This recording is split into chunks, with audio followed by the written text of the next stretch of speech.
We didn't do a coin flip, so who wants to go first? Governor Walker. Thank you, Mr. Chairman, distinguished members of the committee, visiting members as well. Governor, it's good to be with you here as well. We got to know each other a little bit after the elections with the new training for new governors.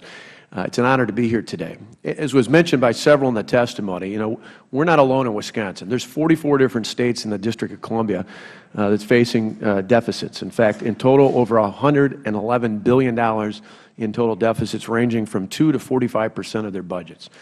In our case in Wisconsin, for the next biennial budget, which starts July 1, we face a $3.6 billion budget deficit. Now, governors across the country, Democrat and Republican alike, are facing that challenge. In many cases, the proposals we've seen from one end of the country to the other are governors cutting. In many cases, they're cutting billions of dollars from aid to local governments, school districts, and others. And in turn, what it's forcing in many of those states is one of two things: either massive layoffs or massive property tax increases. And in many cases, sadly, some of both. In Wisconsin, we have a different option, a progressive, in the best sense of the word, a progressive option.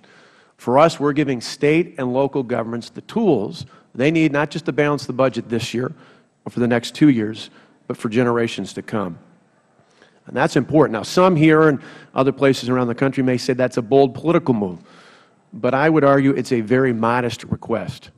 What we're asking from government employees like myself is a 5.8% contribution for our pension and a 12.6% contribution for health care. That's protecting the middle class. That protects middle-class jobs and middle-class taxpayers. And if you ask middle-class workers in my state, they'll tell you they think what we're offering is pretty reasonable. I'll give you a good example. I don't have to go too far from that.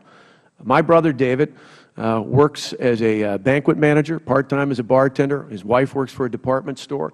They have 2 beautiful kids. One just turned 4 the other day. They are a typical middle-class family. When this debate first started, he said to me, I pay some $800 a month for my health insurance premiums and the little bit I can set aside for my 401k. I'd love to have a deal. I would love to have a deal like what you're offering. I hear that all across my state. When I go to plants and factories and small businesses and farms, they say we'd love to have a deal like that because on average, our middle-class taxpayers are paying about 20% of their health insurance premiums. In fact, you all know this with Federal employees. Federal employees pay on average 28% of their health insurance premiums. As the Chairman alluded to, Federal employees, for the most part, do not have collective bargaining rights for benefits and ultimately for salary. Makes me wonder why the protesters are in Madison and Columbus and not right here in Washington, D.C. You got to look at the facts. I mean, it's very clear out there. What we're offering is more generous than what you offer Federal government employees. And yet the outrage is not here. It's in our state capitals.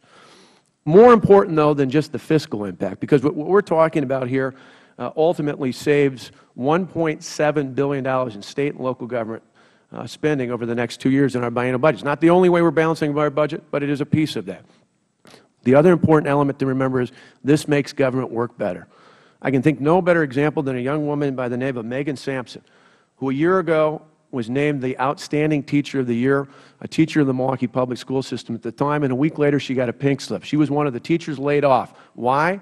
Because her collective bargaining agreement required a contract that protected a system that pays more than $100,000 in compensation, total compensation per teacher, with no contribution for health care, and ultimately has a system based on seniority. Our reforms allow schools and other local governments to hire and fire based on performance and merit, paying for performance so we put our best teachers and our best workers out front. That ultimately is going to make things work better. It worked in Indiana when Mitch Daniels did this 6 years ago. We've seen the government more efficient, more effective, more accountable to the public, and ultimately great workers are rewarded in that state and continue to be rewarded today. Finally, the last thing I would just tell you is this ultimately is good for the economy in our state as well, because in the end, investors want to look at a state where the state and local government is stable. We're showing that Wisconsin is open for business. And the thing, I guess, the most important point I'd bring up to you today is when you think about what we're doing, we're really making a commitment to the future. I've got 2 high school sons. In fact, some of their classmates are here today from Wauwatosa East High School. Our proposals are about making a commitment to the future so our children don't face even more dire consequences than what we face today. For more than 200 years, this country has been based on leadership, where leaders cared more about their children and their grandchildren than they did about themselves. It's time here in Wisconsin and across this country. We have leaders, again, who worry more about the next generation the next election, and that's exactly what we're doing. Thank you, Mr. Chairman.